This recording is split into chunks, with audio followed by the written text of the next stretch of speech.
go around and do some quick introductions if we could. And let's see, I think in the room here, I'm Joan Harmer. I put this today together, and I think that's it. And we'll go to Bart. Bart Rosenberg. Suzanne Pavel, hi. Hi. So if there's anyone online who'd like to introduce themselves and say what you collect, happy to hear you. I can't send you stamps if I don't know what you collect. Hi, I'm Margaret Snapenbusch. I'm from Amsterdam, the Netherlands. I collect lettuce covers, Madeira, 1868, 1880. Well, those won't be freebies.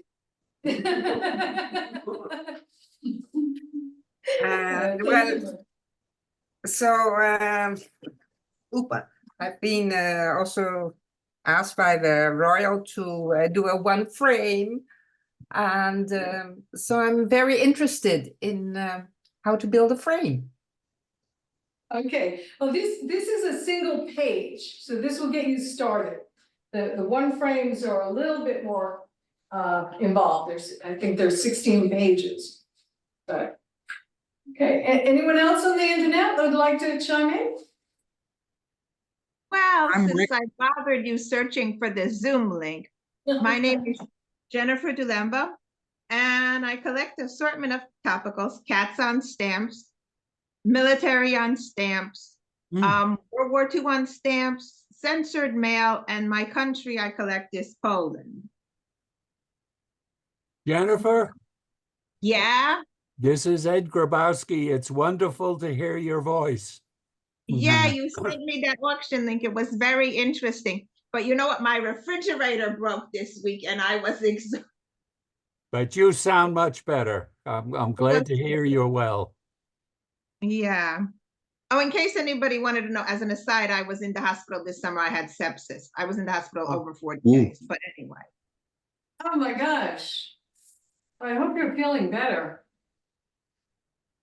Okay. Yeah, Jennifer is a member of my local club, the Westfield Stamp Club. She joined a few months ago this year, and it's been great to have her. Terrific. Okay, and I know Rob Luton's out there. He's my cohort in the British Empire. Hi, Joan. Hey, so anyone else want to introduce themselves? If not, we could go on to Ed's presentation. I'm Rick Nelson. I'm from Indianapolis, Indiana, and I collect coats of arms, medals, heraldry, and military uniforms. So it's a lot of stuff. Yeah, too much.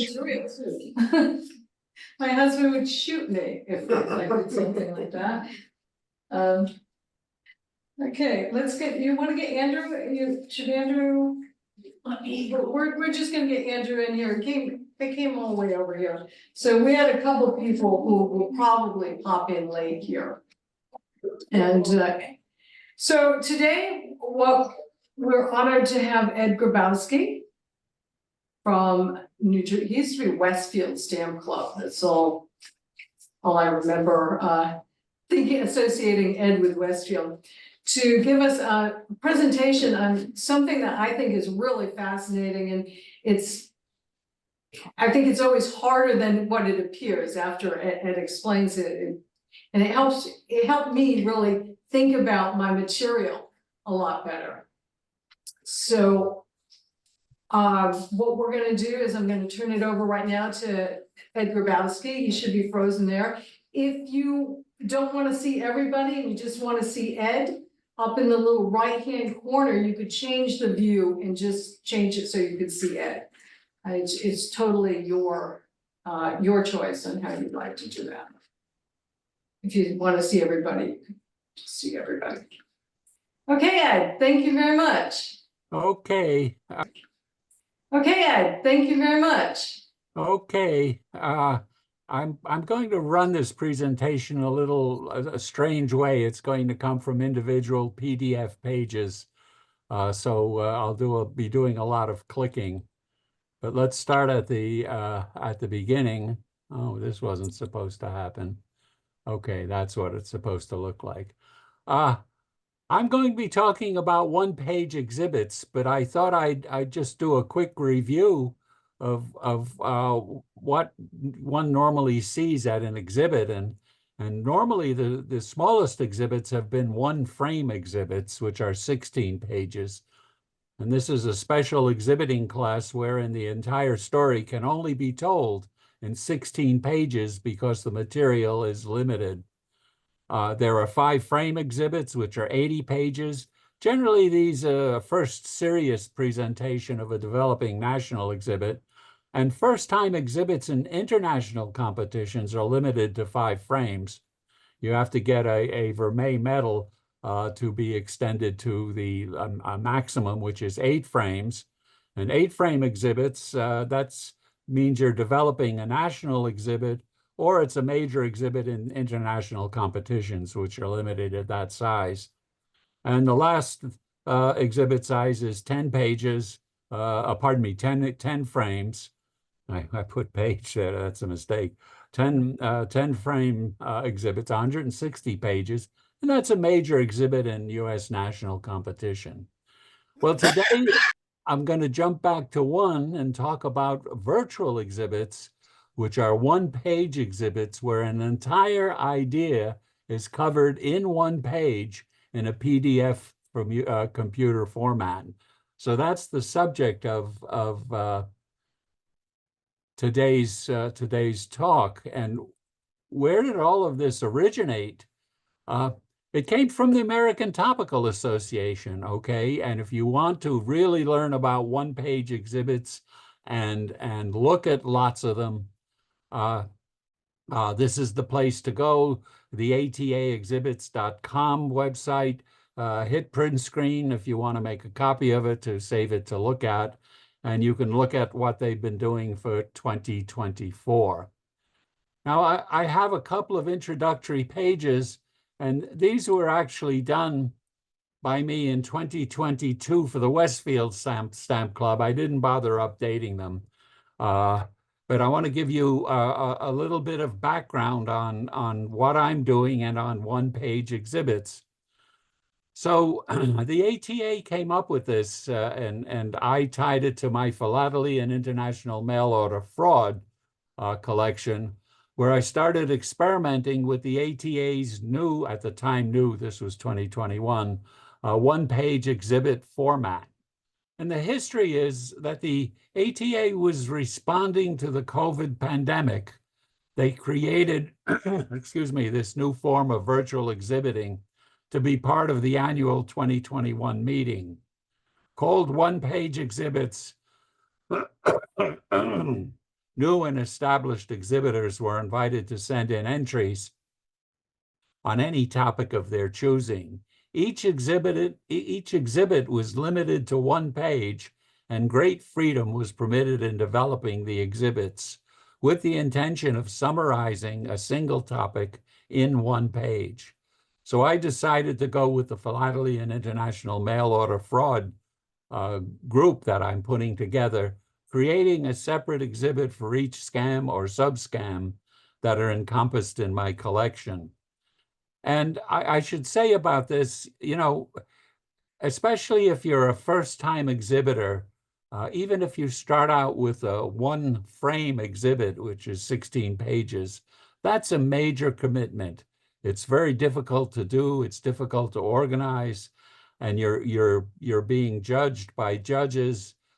It's a high activation energy to get over, even into a one-frame exhibit. And if you go beyond one frame, and if it's a first exhibit for you, it really takes a lot. So this one-page exhibiting is really neat in the sense it gets you thinking about exhibiting, and you're only allowed one page, so you've got to put the whole story into one page. So it pushes your organizational skills, and it also pushes what you should be showing. Okay, these are all things that appear in regular exhibits. And the results of what I've done are going to be presented in today's lecture, with the hope of encouraging fellow collectors to join in the fun of one-page exhibits and the next ATA show, which will be 2025. And the paragraphs below are from the ATA first sort of handout, or not first, it was the second handout for 2022. And it said, welcome to our second annual one-page exhibit.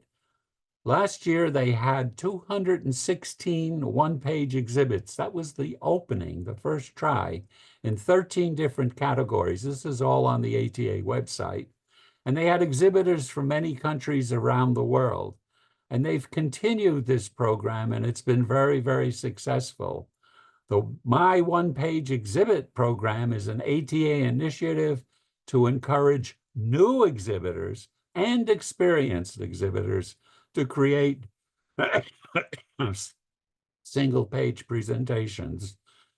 Excuse me, I've got a cold. Presentations of philatelic material that is of interest to them. This is an opportunity to be creative, share your interests with the philatelic family, and tell a story in one page. It's a good way of thinking about becoming an exhibitor or wanting to test the waters for a new exhibit. This is not a judged exhibition or one where viewers vote for a favorite. It's a wide open opportunity to show. And there's the website again. So I say, ladies and gentlemen, start your exhibits. So that's what I did. I started my one-frame exhibits on fraud, and I'm going to show you 8 of them in this talk and what I did with them. And what I'm going to do with each one is blow it up so you get a good view, and then I'll scroll down. So we started this International Mail Order Fraud exhibit with E. Virgil Neal and the New York Institute of Science in Rochester, New York. And the text reads, at the beginning of the 20th century, a group of American fraudsters used the efficient international mails to promote schemes to defraud the public. One of the most successful was E. Virgil Neal, also known as Xenophon Lamotte Sage. That was his nom de fraud. He created the New York Institute of Science, which sold a home study course in hypnotism and magnetism with a guarantee of all the benefits that it would supposedly bring to one's life. The course was $5 for the correspondence course, and it successfully sold in all the major languages on all 5 continents.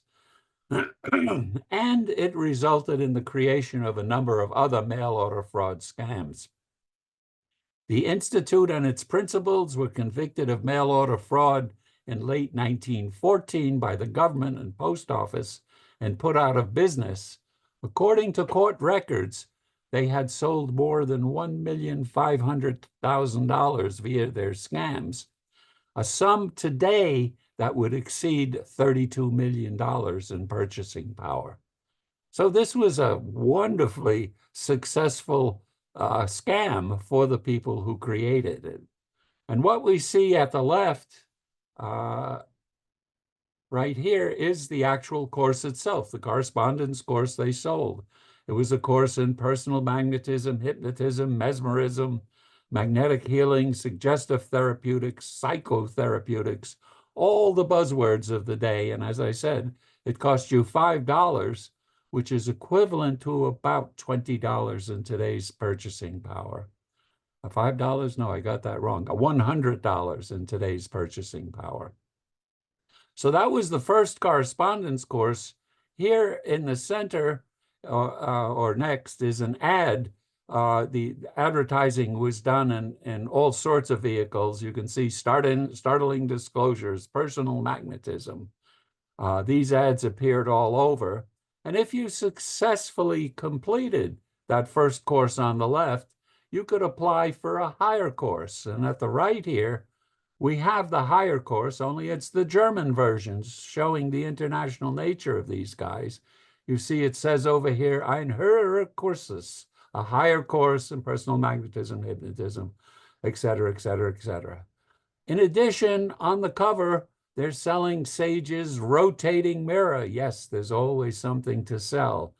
He's also selling his hypnotic ball, which helps hypnotize people.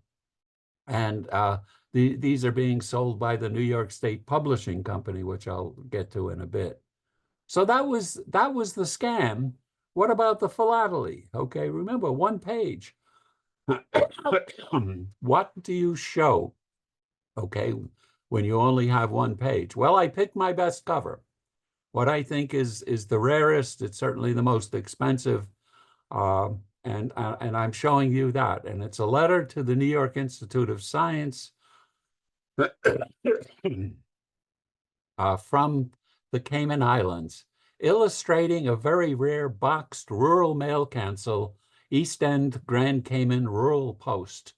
So what's this all about? Okay, you see there's on the front, it's just the address, New York Institute of Science, Rochester. This department is a clever thing they developed. There was no Department 215.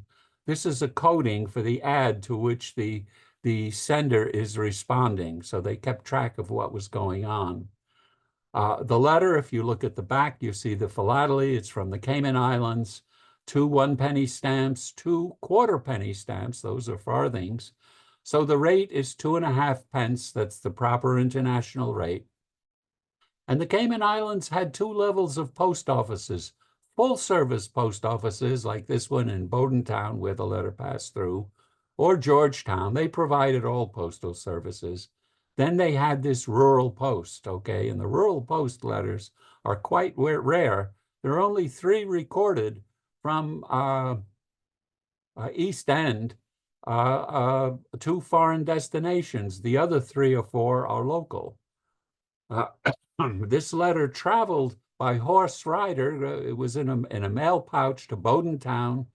Bodentown had switched to a horse and wagon to go to Georgetown, which is the capital, main commercial center of the Cayman Islands, and the port where it joined the British packet onto New York. So it's a wonderful example of New York Institute of Science postal history with a significant piece. Now, the second piece at the lower right is from Mexico. And that's the 5 centavo rate from Veracruz. Why am I showing this? You see, it's to the Institute of Sciences in New York.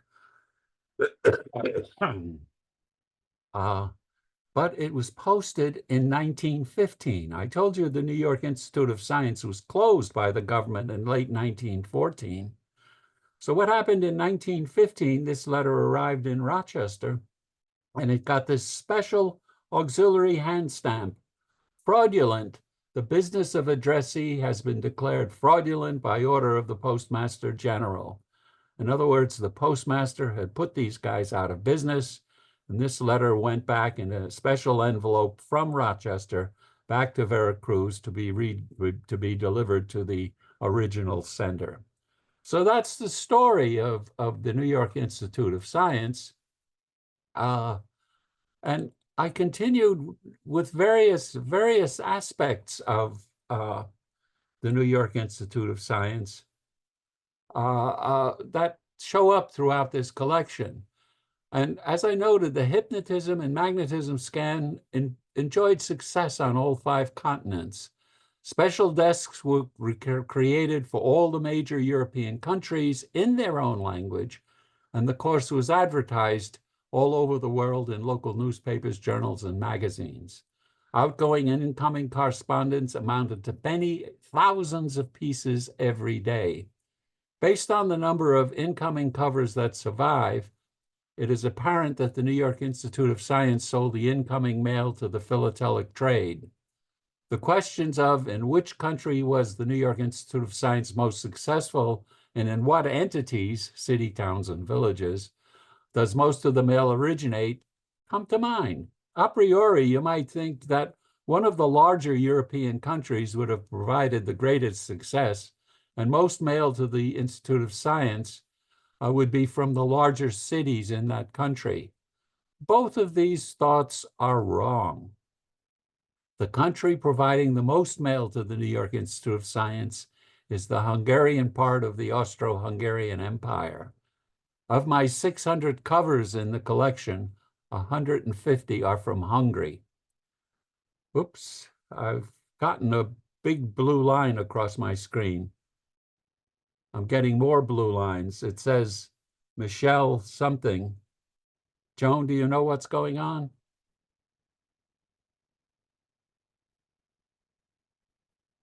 Joan? Yep, I'm sorry, I had to unmute there. I think Michelle is, let me just go for the whiteboard, and I think Michelle is playing around with the whiteboard. So let's let me just see what I can do here to get rid of that.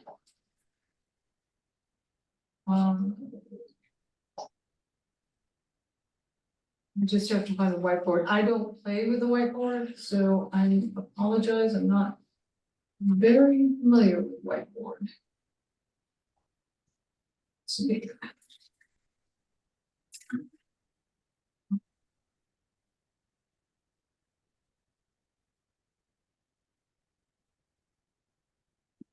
Okay, who's it?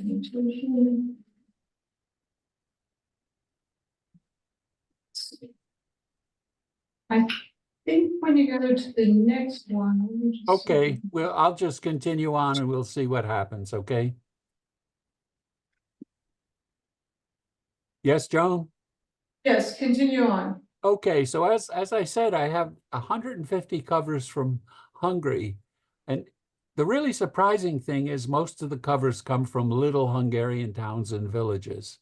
I wrote a whole chapter on this, the success of the New York Institute of Science in Hungary in the European Academy of Philately's Opus 18 publication. It's about 20 pages and discusses this in detail. What you see here is the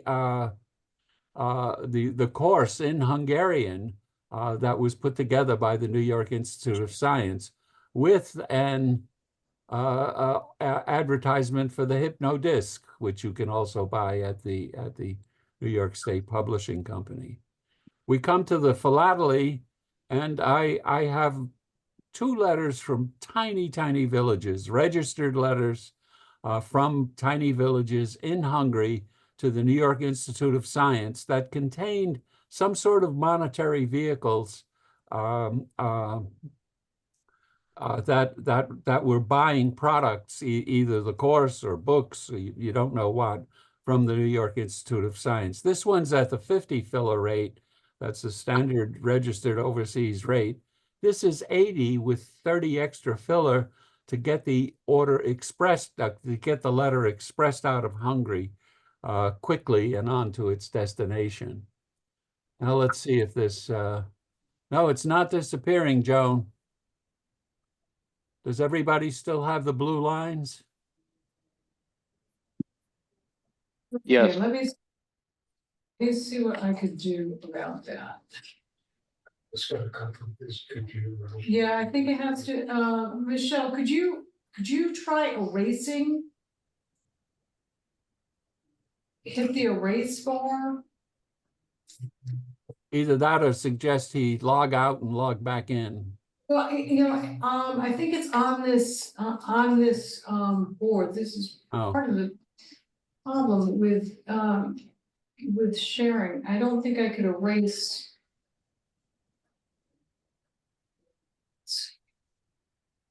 there we There you go. Bravo. Sorry about that. Okay.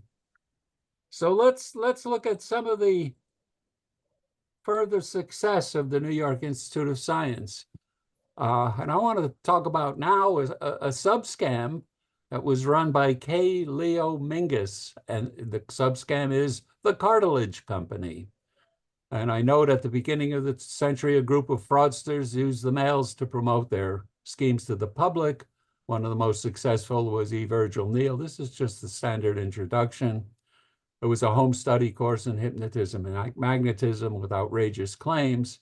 And the course was a success such that other mail order scams were created. Among them was the Cartilage Company under K. Leo Mingus. For $20, equivalent to $400 in today's dollars, one could purchase a device that can be best described as a vertical version of the rack of the Inquisition.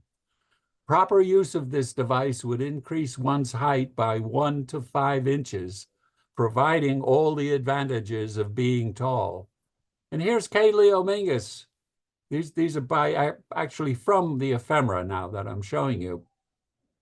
There's K. Leo working in his laboratory, and he's got a couple of backbones, I hope animal, that he's examining and thinking about and maybe applying his device to. In the center is an ad, "You're too short." The poor short fellow, the ladies are looking at him, laughing a bit, saying, "Oh, he just doesn't make the grade." And but the Cartilage Company can help him out. And if you read to the bottom of the ad, you see something very interesting. The address is not Rochester in this case, it's Paris. They opened a sub office at 7 Avenue de l'Opera. We're running that office. And at the right is a picture of the device. This is from the German patent for the device.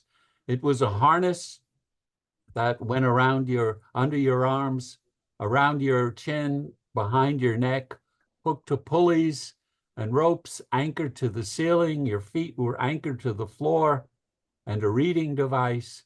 And you would yank on this device according to the prescriptions and the instructions, and you would grow yourself tall, okay? I actually have a handout from my PT person, my physical therapy person, telling what this device might do to your back. And it's pretty grim. I won't go into it. Now, some of the philately. Here's an outgoing informational package, the whole package, from K. Leo Mingus, that's not Royal Dutch Airlines there, at number 7 Avenue de l'Opera to a potential client in France. And this is at the 5 centime printed matter rate. Very, very nice and rare piece of cartilage memorabilia. At the left is a registered letter from England. And this is postal stationery. The envelope with the embossed stamp was 2 pence. You had to add the regular postage, which was normally 2.5 pence. A registered letter at this time was 4.5 pence. But this one was way overweight, and it reached 9.5 pence. So when it arrived in New York, it attracted the attention of the customs officials. They thought there was something in there that it would do a duty. So they opened the letter up for inspection, and they saw that it was an order and payment for something from the Cartilage Company. So they resealed the letter and put this auxiliary label on saying supposed liable to custom duties, explaining why it was opened. That's a really, really rare combination and a nice inclusion in a one-frame exhibit. I'm going to go to the last one for the New York Institute of Science, and maybe one of the most interesting. Let's get the pictures up here. This is May Edna Wilder and her scam for the New York Institute of Science. As I note, Neil was the most successful, but other companies were created, including the Cartilage Company, the Ocala, the Institute of Radiopathy. But they wanted a special scam for the women.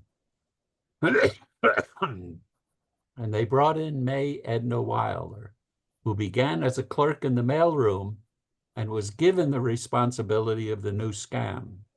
She came up with a program to increase bust size, remove fat, and improve the skin, all aimed at the female market and detailed herein.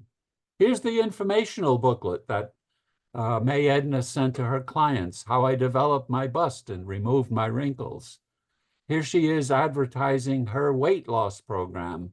how a fat girl became thin. And here's an actual picture of her. She was actually quite a fashionable young lady running this scam, and it was quite successful based on the mail. And we've got some testimonials from a chemist, from a physician.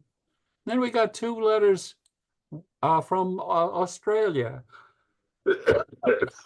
One from Wellington, New South Wales, and one from Melbourne, Victoria. Both are underfranked at 1 penny rates, so they have due markings.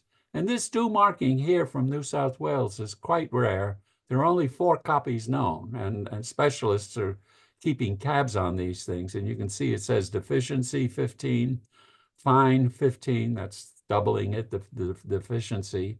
30 centimes due, which when it arrived in New York, changed to 6 cents. And you see the same for Victoria for the 1 penny letter, and a marvelous strike of the T30 octagonal postage due marking and the proper collect 6 cents due. So that's the postal history going along with the Wilder scam. Let's go on to something completely different, as they used to say. A different scam, a different fraudster, and my favorite, and this is the first of the fraudsters, Professor A. Victor Segno and the American Institute of Mentalism. As I note, at the beginning of the 20th century, a small group of fraudsters used the efficient mails to promote schemes to defraud the public. One of the most successful was Segno of Los Angeles, who created the American Institute of Mentalism and the Segno Success Club. Those are the years of the club. For $10 a year, that's 200 in today's dollars purchasing power, Segno would send success waves to subscribers twice a day, and dramatic improvements in their lives would result. Let's see below. 1903, he had 12,000 members of the Segno Success Club. By 1911, it's reported he had 70,000. So when you do all the multiplications, $10 a year, that's 120,000 a year coming in, times 20, that's $2.4 million a year in today's purchasing power. This was a pretty good scam. And here's Professor Segno himself sending out a success wave. And if you joined his club, your life would improve in love, hope, peace, wealth, health, ambition, happiness, influence, and success. Wow. And here's an ad from a German journal. You don't have to read German to understand this if you know one word. You see here the key and the word Erfolg. Erfolg is the German word for success. Segno was the key to success. He did a number of books and pamphlets for his clientele. And one of the most interesting was How to Be Happy Though Married by Victor Segno. And I should note, he sold this booklet to advise Success Club members. He also divorced his first wife in 1903. He divorced his second wife in 1911, and he married a third at that time. So he wasn't doing so well with respect to his own marriages. And finally, some postal history. And again, you want to show really exciting stuff. And I think I have 2 great pieces here. The one on the left is from Teta Zambezia. That's Mozambique in East Africa, okay, Portuguese East Africa.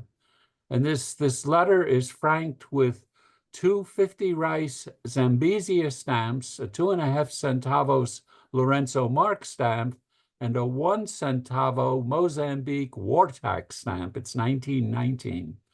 To the American Institute of Mentalism, and it was censored in South Africa, passing through the British system.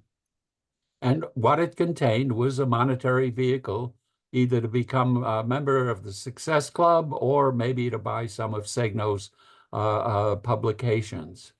It's really a very, very nice piece of Portuguese colonial postal history and it's to the American Institute of Mentalism. The one at the right is even better. It's from Port Sandwich, New Hebrides, 1907. And in 1907, the New Hebrides were under the French portion of the New Hebrides were under the control of New Caledonia. And this letter bears 50 centimes in New Caledonian stamps used from the New Hebrides, a very, very rare combination, again, to Segno for membership in the Success Club or purchase of some of its publications. So from Segno, we go to another one-page exhibit, and this is Philatelian International Mail Order Fraud, Moses and the Oxypathor Company. And the introductory line at the beginning of the 20th century, a group of American fraudsters used the mails to defraud the public. One of the most successful was Elvard Moses of Buffalo, who created a medical device called the Oxypathor. See ad below. When connected to a patient, it polarized the skin, permitted entry of oxygen into the blood, and Moses claimed that high blood oxygen levels cured virtually all recorded diseases of the times. Moses sold about 45,500 oxypathors at $35 each, that's $700 in today's dollars, between 1908 and 1914. And he had set up 450 national and international franchises. In late 1914, he was convicted of mail order fraud and sentenced to 18 months in Atlanta Federal Prison.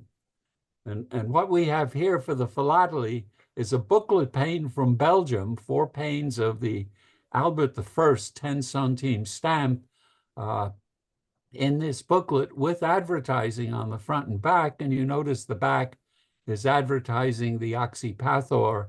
It says it's a device, hydromagnetic, and it will cure diseases, including rheumatism, affected nervousness, paralysis, et cetera, et cetera, et cetera.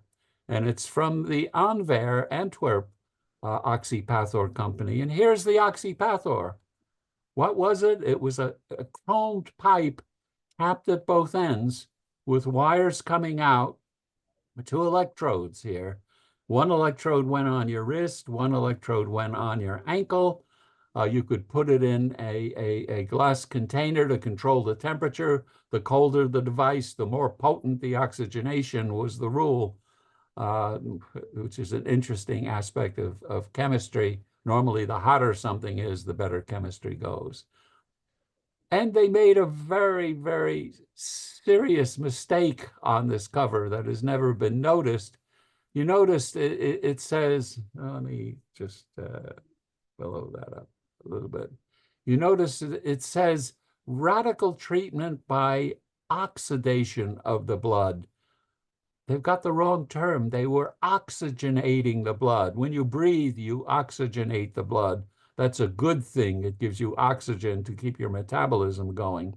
Oxidation is a chemical reaction, as if you took an injection of Clorox or hydrogen peroxide and you started oxidizing your blood cells and everything else it hit. Little technical mistake that they didn't notice.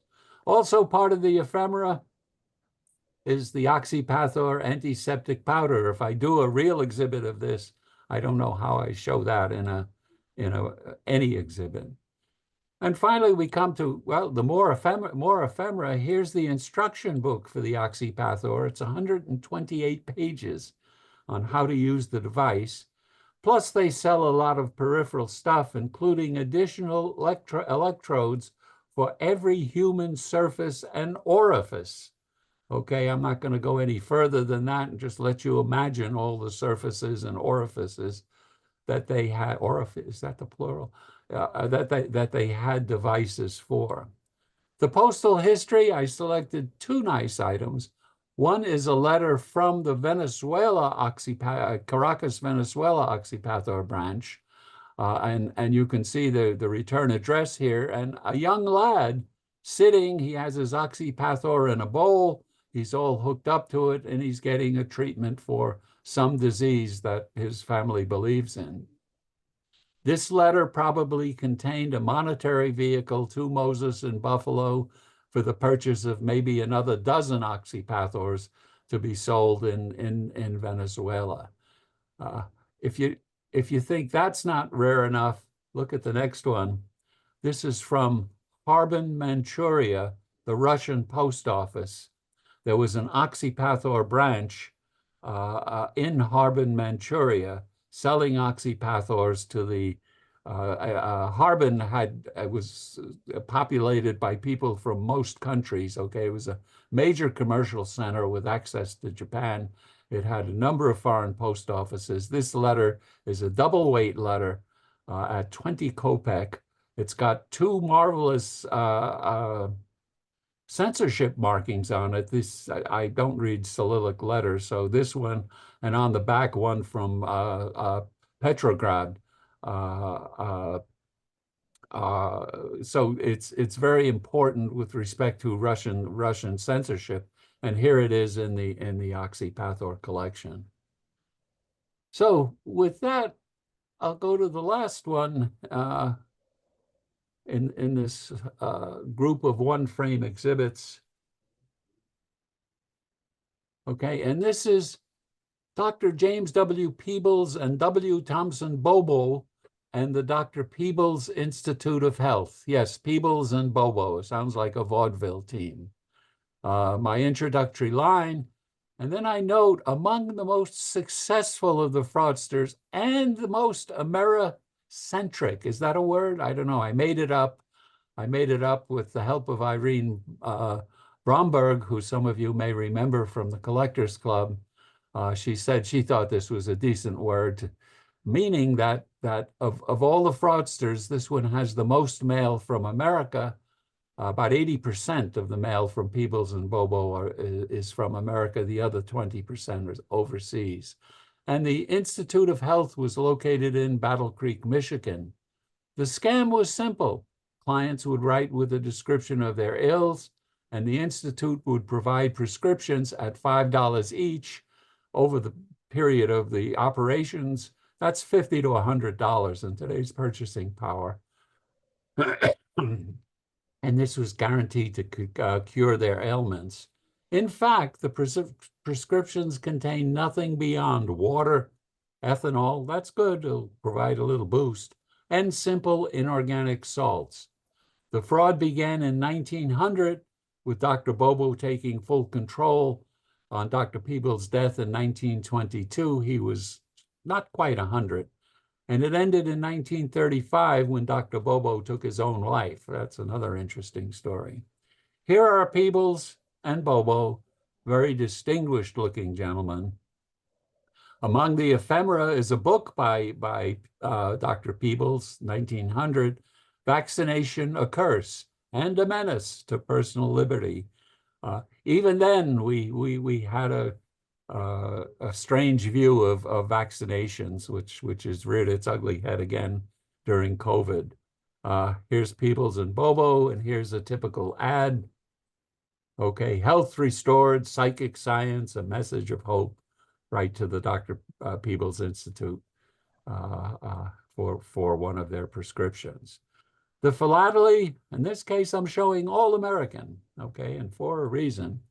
On the right here, we have 3 registered letters, and they're featuring very nice stamps, the 10-cent registry stamp, the 8-cent Trans-Mississippi, and the 10-cent Louisiana Purchase, all from small villages, Clyde, Ohio, Railroad, PA. I forgot where this one is from.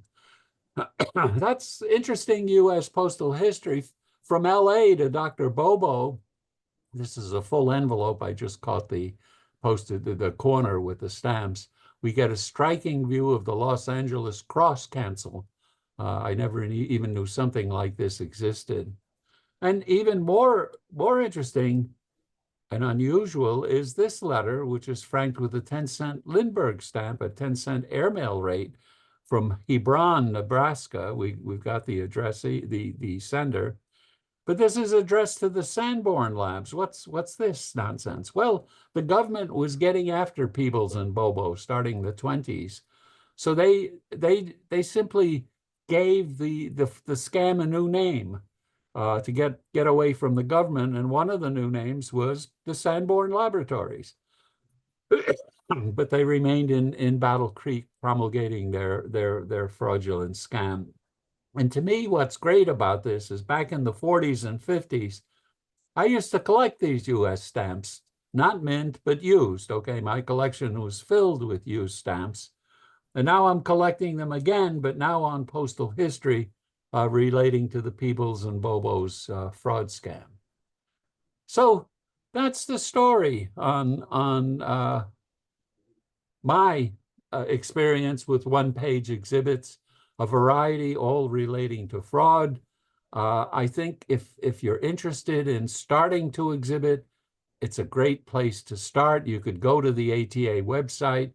I think the next one-page exhibit is going to be in 2025. You can get the details there. Plus, you could examine all the old one-page exhibits and see what other people are doing. It's, you see stuff from Washington Franklin stamps shown in a one-page exhibit to today's modern topicals. Everything is viable for one-page exhibits, and it gets you rolling in thinking about exhibits, how to put an exhibit together, how it should look, how it should be organized. And it's a great way to start, and then maybe build towards a one-frame exhibit, or maybe a multiple frame exhibit, and get into exhibiting, which is a lot of fun, but can become very, very complicated. There are a lot of rules, regulations, and thoughts. And I'll be happy to take any questions or comments. At least somebody. So everyone's welcome to unmute. I think unmuting all created chaos, so we're not going to do that. I got to hear everyone's background, so but you should have the ability to unmute yourself and ask some questions. If people don't, go ahead. I actually had a question. It might be a stupid question, but just a single page exhibit. Instead of using paper or cardstock and typing up the text, could one use just a stock page? And if it's, neatly typed up, explanations of everything, in fact, single page exhibits are PDFs. If you go to the ATA website, it's just PDFs. I actually had mine printed up to show as a frame at the Westfield show in 2022 to introduce people to one frame exhibits. Actually, at the show, I had all eight of those pages. I think they were 8.5 by 17 to get all the information on them. But in fact, the one-page exhibits are PDFs, so you can organize. It's just an electronic file. So stock pages are frowned upon? No, you can do it on stock pages, but it's exhibited via PDFs. When you go to the ATA website, you go to the PDFs and you bring them up on your computer or your iPhone if you want. But let's say you don't want to use mounts for the philatelic stuff. The stuff is all pasted in, and I use Word. You could use the Microsoft Publisher or any other publishing program. You don't need any hard copy. So Ed, you're not mounting. so Ed, they don't actually show these as they would like a one frame. Nope, it's only accessible online. Okay, and it's very, very, very successful. They will show the actual. Okay, And you can do printouts on them if you want. But as I said, you should use it's not 8.5 by 7, 8.5 by 14 pages. You should use the larger format because you're putting a lot of information on a page. But that sounds like a good way to get you into doing a single frame, because like how did you choose the items that you selected? Because I know you have thousands and thousands of colors. You have to spend some time thinking about what best illustrates what you're talking about. Okay, and You want the blockbusters or relative blockbusters. So that go with the theme on the top. Right. So you make like your thesis statement on the top, Yep. and then the body of your paper supports Yep. that with the philatelic element. That's pretty interesting. So, So if you're thinking about exhibiting, that's a good place to start. Should be able Ed, to. I thoroughly enjoyed your presentation. Thank you. Okay. I'm sitting in Cheshire in England, and 2 or 3 years ago, I think it was while COVID, and you said the same. Basically, it started during and then continued after COVID. These one-page exhibits or one, yeah, and Stanley Gibbons had the similar thing. They started one, and I put one in on PDF A4 page, but I reckoned when I saw all the rest of them, I couldn't get enough on the page. Most of them had done it on A3 pages, where they put as if they'd got 2 A4 pages side by side. Yep. Yep. It gives you more scope, and obviously that they looked far better than the single A4 page. Yeah, I don't know if the ATA has moved up to that that area yet or not. I couldn't say that I could do that now because my system, I wouldn't know how to make it such that you could print off 2 A4 pages into one. Yeah, no, you need a printer that handles those extra large pages. That means a new printer. Yeah, it's not. I don't think it's that. Well, in fact, I've got a printer that will handle a large page. It's actually forming it on your computer so that it comes out in one page rather than the two. And you can mix it. Some of them got very complicated. It wasn't 2 A4 pages. Some of the covers are quite large, so they spanned across both. I wouldn't know how to do that. so Ed, did you reduce some of your covers to get Yep. them? Yep, I resized the covers to fit what I wanted to do. You see, this is not like regular exhibiting. There aren't a lot of hard and fast rules. Okay, it's a new area. There are no awards. Okay, there's no critique. It's just fun. Okay, so if you want to change the size a little on an item, you know, a lot of the ephemera was scaled down to get them on the page. That's why I blew up the pages in the PDF so you could see them better. But the whole purpose of these exhibits is you're viewing them as PDFs. So you have the computer, you can enlarge anything you want. You want to be sure to do your items at least 300 dpi. So when people blow them up, they don't become blurry. You want them to be able to read all of the information that's in each item or in a piece of ephemera. Do you have to own everything that you put on your single page? I don't know what the technical rule is there. My view on that was yes. Okay, I showed just things I have in the collection. Jerry, welcome. Thank you. How are you today? Yes. My comment is I have done single page exhibits in the past. I've never done them in PDF format. I've done them in the traditional format. Yeah. And displayed them or shown them at local clubs or things like that. I find them fun things to do, but I find them they're quite difficult to do. They're not as easy as it seems, put it that way. Well, I found them pretty easy, actually. I mean, I would say it took me 2 to 3 hours, 2 to 4 hours for each one. Yeah. Okay. I know that one of the, I shouldn't say rules, but one of the suggestions that we had was you had to have a, you know, like a title, a story, and not necessarily have any ephemera in it, but have three separate philatelic elements in there.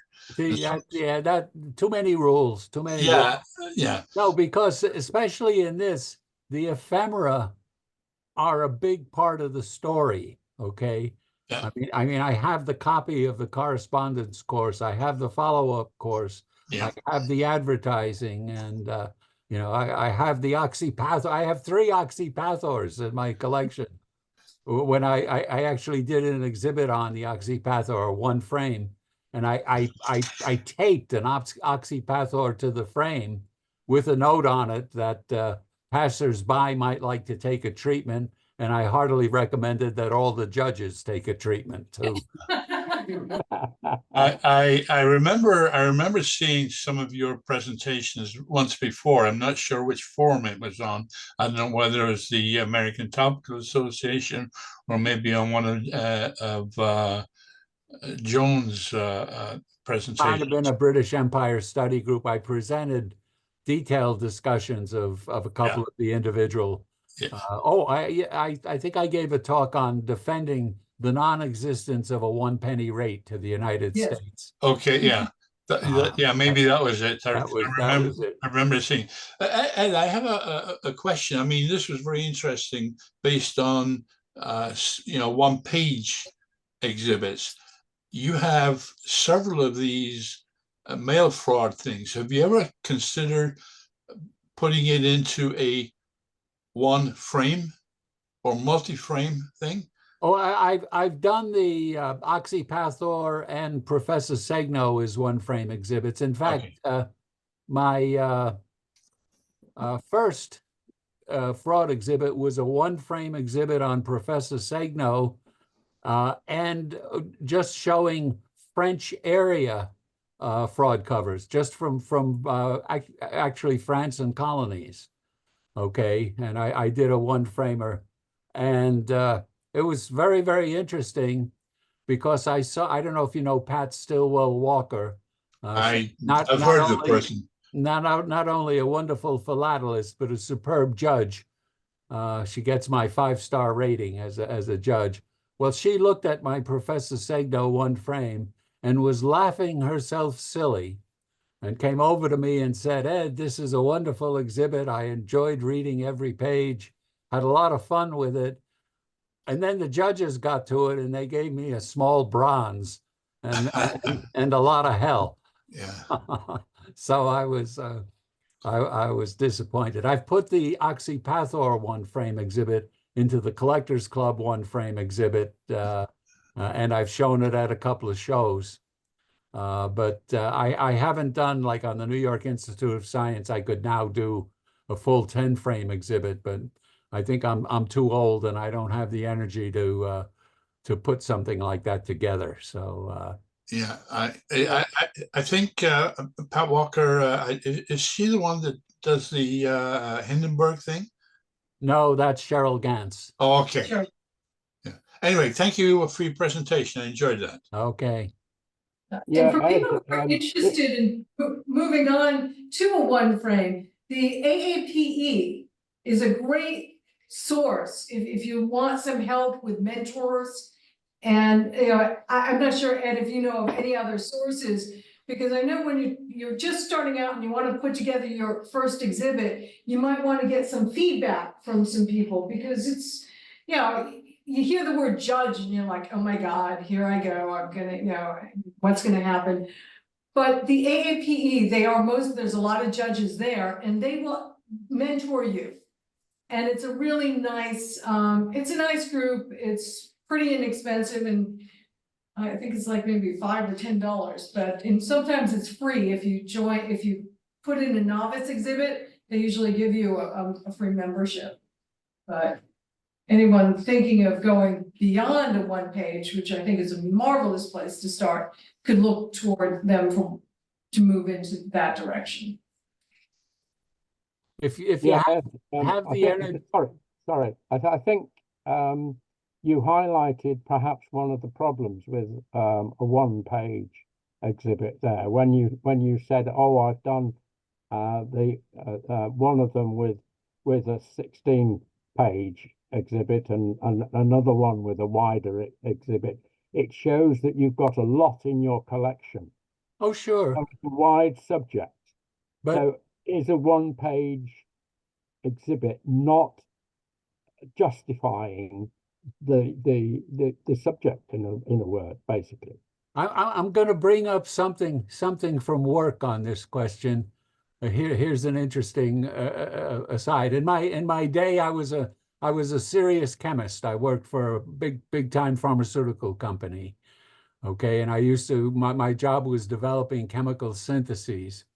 And when we got done with a job, we would have to write a report. Okay, that's like an exhibit. Okay, the report might be 30 or 40 pages with all the experimentals. You know, this might be a 10-step chemical synthesis, and a lot of research went into it. And you want to capture all that in a report. Plus, you've got to give the final experimental procedures and data that justify it. So you come out with a 30 or 40-page report. Well, there's no way in hell that your big boss is going to read a 30 or 40-page report. And so what did they make us do? When you got done writing the report, you had to do a one-page summary right on the top, and that was for the boss. Okay, and the boss would read that, and he would want to know everything about that synthesis all in that one page. That was the objective, because he didn't have the time to read the other 35 pages. Okay, so I used to write lots of summaries. Okay, and you get experienced at it. You hit the key points, and I think the one-page exhibits is the same thing. You hit the key points where you catch the whole story. It's like a synopsis that catches the whole story of whatever you're showing. Okay, and it can be elaborated into a full exhibit or report, but you try and pare it down to that one frame. Only the boss is going to look at it, and you got to get the story to him and what you did. So that's my analogy. Yeah, agreed. Is everyone gonna try a single page now? Go to the ATA should try it. website. Yeah. We'll go there, perhaps we'll go there, maybe we'll have one in-house first. Like, we'll have one low-key before we like go national or international. So, not that I'm not confident in what we produce, but we'll end up with oxidator or something, no, oxidization. opposed to Oxygenation versus oxidation. Yeah. All right, any more comments? Anybody? Is this enjoyable?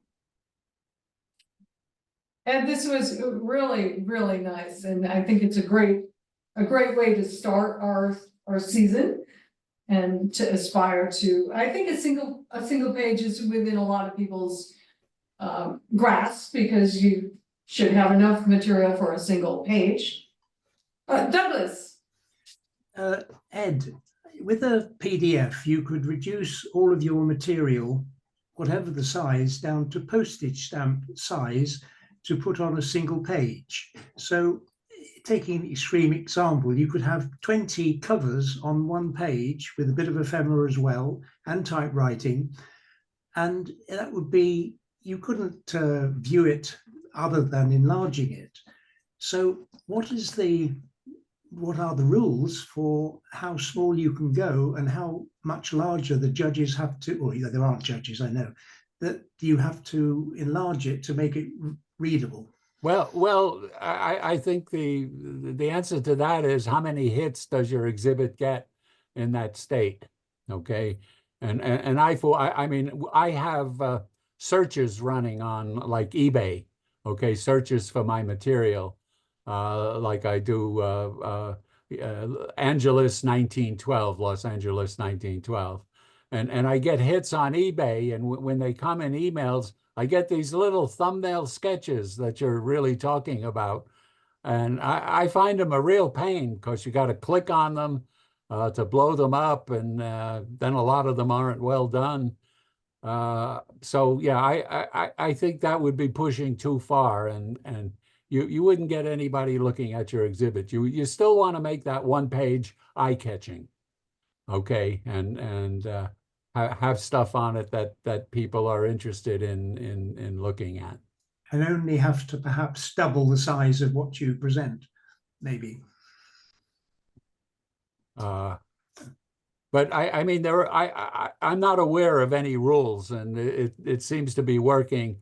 And I have to say, I haven't looked at all the one-page exhibits, but the one I've looked at have all fit well into the PDF framework, and are generally nicely composed, and you can see what needs to be seen in the information that they give you, without outrageous expansions.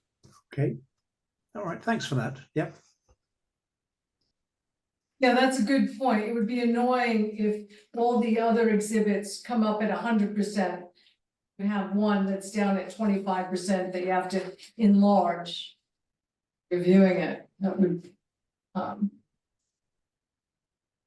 be interesting, but who could put the most on one page? But I don't think that would defeat the purpose. You know, that would probably defeat the purpose.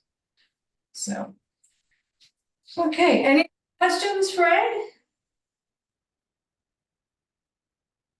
All right. Well, if you're here, you could partake in some stamps that were kindly donated to us. So we're going to peruse through them and talk about our own exhibits, our own, what we're working on. You're welcome to stay. Or if you want to leave, no offense, you're welcome there. All that's welcome. So, and then the only other order of business that we have is deciding when our next meeting date's going to be. So.